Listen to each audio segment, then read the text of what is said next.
विज्ञान और प्रौद्योगिकी मंत्रालय के अंतर्गत कार्यरत डिपार्टमेंट ऑफ बायोटेक्नोलॉजी ने राष्ट्र सेवा के 40 स्वर्णिम वर्ष पूर्ण कर लिए हैं। स्थापना दिवस समारोह के अवसर पर केंद्रीय राज्य मंत्री स्वतंत्र प्रभार जितेंद्र सिंह इस कार्यक्रम में उपस्थित रहे। उन्होंने विभाग की उल्लेखनीय उपलब्धियों की सराहना करते हुए कहा कि डीबीटी ने भारत के वैज्ञानिक और नवाचार तंत्र को सशक्त बनाने में महत्वपूर्ण भूमिका निभाई है, विशेष रूप से आर्टिफिशियल इंटेलिजेंस के एकीकरण के माध्यम से। 4 दशकों की उत्कृष्ट यात्रा का जश्न मनाते हुए जैव प्रौद्योगिकी विभाग ने अपना स्थापना दिवस 40 years of innovation, 40 years of impact, 40 years of transforming science for society theme के साथ मनाया। विज्ञान और प्रौद्योगिकी मंत्रालय के अधीन स्थापित इस विभाग ने भारत के लाइफ साइंसेज इकोसिस्टम को नई दिशा देने में निर्णायक भूमिका निभाई है। In 2014, in 30 years, we had just about 50-60 startups. In the subsequent 10 years, the last decade, we have gone up to more than 11,000. Our bioeconomy stood at just about $10 million in 2014. We've got many times higher, but the next industrial revolution is going to be biotechnology.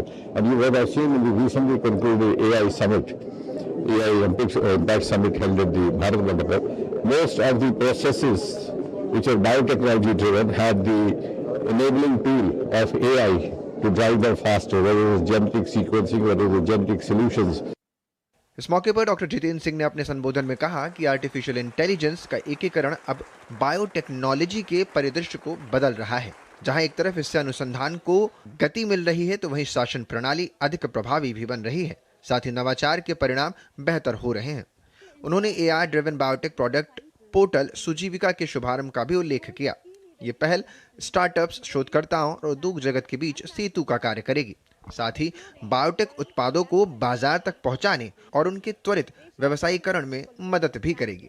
The BT and AI together will be an amazing force to take forward the Indian economy as well as the innovation ecosystem. The first technological revolution was mechanized the world.